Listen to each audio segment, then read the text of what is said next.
ಶುಭ ಹಾರೈಸ್ತಾ ಇದ್ದಾರೆ, ತುಂಬ ಹರ್ಷವನ್ನು ವ್ಯಕ್ತಪಡಿಸ್ತಾ ಇದ್ದಾರೆ. ಸದ್ಯ DKಶಿಗೆ CM ಸ್ಥಾನ ಒಲಿಯುತ್ತೆ ಸದ್ಯ. ಯಾಕಂದರೆ ಸಿದ್ದರಾಮಯ್ಯನವರು ರಾಜೀನಾಮೆ ಕೊಟ್ಟಿದ್ದಾರೆ, ಸುದ್ದಿಗೋಷ್ಠಿಯಲ್ಲಿ ಕೂಡ ಹೇಳಿದ್ದಾರೆ, ರಾಜೀನಾಮೆ ಕೊಡ್ತಾ ಇದ್ದೇನೆ ನನ್ನ ಸ್ವಇಚ್ಛೆಯಿಂದ ಅಂತ ಹೇಳಿ.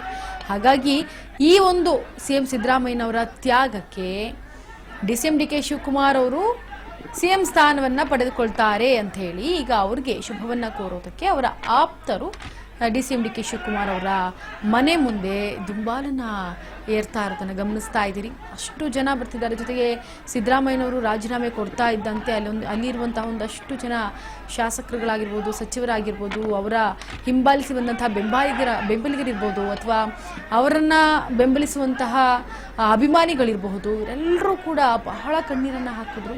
ಲೋಕಭವನದಲ್ಲೂ ಕೂಡ ಅಷ್ಟೇ ಒಂದಷ್ಟು ಶಾಸಕರುಗಳು ಕಣ್ಣೀರನ್ನು ಹಾಕಿದ್ರು. ಅಲ್ಲಿ ನೆರೆದಿದ್ದಂತಹ ಜನ ಏನು ಸಿದ್ದರಾಮಯ್ಯನವರನ್ನ ಫಾಲೋ ಮಾಡ್ತಾರೆ ಅವರು ಕೂಡ ಅಳ್ತಾ ಇದ್ರು. ತಮ್ಮ ನಾಯಕರನ್ನ ಇನ್ನು ಮುಂದೆ ನಾವು CM ಸ್ಥಾನದಲ್ಲಿ ನೋಡೋದಿಲ್ಲ ಅಂತೇಳಿ. ಆದರೆ ಸದ್ಯ ಈಗ DCM DK ಶಿವಕುಮಾರ್ ಅವರು ಮುಖ್ಯಮಂತ್ರಿ ಆಗ್ತಾರೆ, CM ಸ್ಥಾನವನ್ನು ಪಡೆದುಕೊಳ್ತಾರೆ ಅಂತ ಹೇಳಿ ಒಂದು ರೀತಿ ಖುಷಿಯಾಗಿ ತಮ್ಮ ಹರ್ಷವನ್ನು ವ್ಯಕ್ತಪಡಿಸಿದ್ದಾರೆ. ಹಾಗಾಗಿ DCM DK ಶಿವಕುಮಾರ್ ಮನೆ ಮುಂದೆ ಜನ ಕೂಡ ಒಂದು ಕಡೆ ಬೆಂಬಲಿಗರು, ಶಾಸಕರು ಎಲ್ಲರೂ ಕೂಡ ಈಗ ಹಾಜರಾಗ್ತಾ ಇದ್ದಾರೆ DKಶಿ ಅವರಿಗೆ ಶುಭವನ್ನು ಹೇಳಬೇಕು ಅಂತಂದರೆ. ಯಾಕಂದರೆ 7:30 ಬಳಿಕ DKಶಿ ಅವರು ದೆಹಲಿಯತ್ತ ಪ್ರಯಾಣವನ್ನು ಬೆಳೆಸ್ತಾರೆ. ಈಗ ಆಲ್ರೆಡಿ CM ಸಿದ್ದರಾಮಯ್ಯನವರು ರಾಜೀನಾಮೆ ಘೋಷಣೆ ಮಾಡಿದ ಬೆನ್ನಲ್ಲೇ ದೆಹಲಿಯತ್ತ ಪ್ರಯಾಣವನ್ನು ಬೆಳೆಸಿದ್ದಾರೆ. ಅವರ ಜೊತೆಯಾಗಿ ಒಂದಷ್ಟು ಬೆಂಬಲಿಗರು ಅಥವಾ ಶಾಸಕರು ಯಾರಿದ್ದಾರೆ ಅವರಿಗೆ ಆಪ್ತರು ಅವರು ಕೂಡ ಜೊತೆಯಲ್ಲಿ ಹೋಗ್ತಾ ಇದ್ದಾರೆ.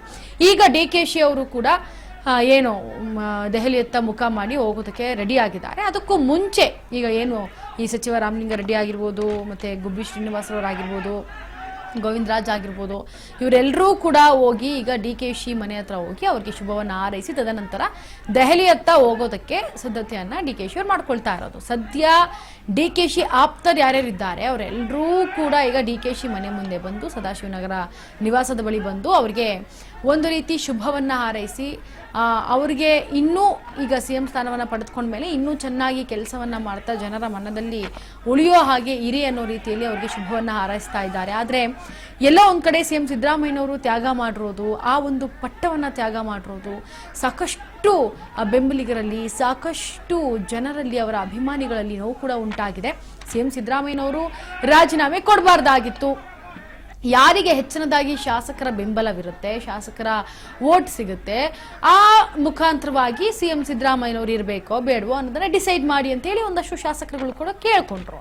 ಆದರೆ ಇಲ್ಲಿ ಹೈಕಮಾಂಡ್ ನಿರ್ಧಾರವನ್ನು ತೆಗೆದುಕೊಂಡಾಯ್ತು. ಒಂದಷ್ಟು ಚರ್ಚೆಗಳಾಗುತ್ತೆ ಹೈಕಮಾಂಡ್ ಮಧ್ಯೆ, ಮತ್ತೆ CM ಸಿದ್ದರಾಮಯ್ಯ DKಶಿ ಜೊತೆ ಒಂದಷ್ಟು ಚರ್ಚೆಗಳಾದ ನಂತರ ಈ ನಿರ್ಧಾರಕ್ಕೆ ಬಂದಿರೋದು. ಏನು CM ಸಿದ್ದರಾಮಯ್ಯನವರು ಸದ್ಯ ಬ್ರೇಕ್ಫಾಸ್ಟ್ ಮೀಟಿಂಗ್ನಲ್ಲಿ ಏನು ಕಾವೇರಿ ನಿವಾಸದಲ್ಲಿ ಬ್ರೇಕ್ಫಾಸ್ಟ್ ಮೀಟಿಂಗ್ ಆಯಿತು. ಒಂದಷ್ಟು ಆಪ್ತರನ್ನ ಕರೆದು ಜೊತೆಗೆ DKಶಿ ಅವರು ಇದ್ರು, ಎಲ್ಲರೂ ಇದ್ರು. ಅಲ್ಲಿ ಒಂದಷ್ಟು ಮಾತುಕತೆ ಆಗುತ್ತೆ. ಅದಾದ ನಂತರ ಆ ಒಂದು ಸಭೆಯಲ್ಲಿ ಒಂದಷ್ಟು ಹೇಳಿಕೆಗಳನ್ನು ಕೊಡ್ತಾರೆ.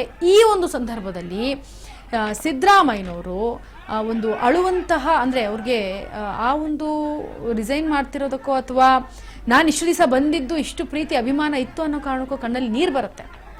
ಸೊ ಅದಾದ ನಂತರ ಸುದ್ದಿಗೋಷ್ಠಿಯನ್ನು ಹಮ್ಮಿಕೊಳ್ತಾರೆ. ಸುದ್ದಿಗೋಷ್ಠಿಯಲ್ಲಿ ಕೂಡ ಮಾತನಾಡ್ತಾರೆ, ನಾನು ಸ್ವಇಚ್ಛೆಯಿಂದ ರಾಜೀನಾಮೆಯನ್ನು ಕೊಡ್ತಾ ಇದ್ದೇನೆ. ಹಾಗೆ ಏನು ಯೂತ್ ಅಂತ ಇದ್ದಾರೆ, ಯೂತ್ ಅಂತ ಇರೋರಿಗೆ ನಾವು ಒಂದು ಯಾವುದೇ ಒಂದು ಸ್ಥಾನ ಕೊಡೋದಿದ್ರೆ ಯೂತ್ಸ್ಗೆ ಕೊಡಬೇಕು ಅನ್ನೋ ನಿಟ್ಟಿನಲ್ಲಿ ಒಂದಷ್ಟು ಹೈಕಮಾಂಡ್ ಹೇಳಿದ್ದಾರೆ ಅಂತ ಹೇಳಿ ಒಂದಷ್ಟು ಮಾತನಾಡ್ತಾರೆ ಕೂಡ.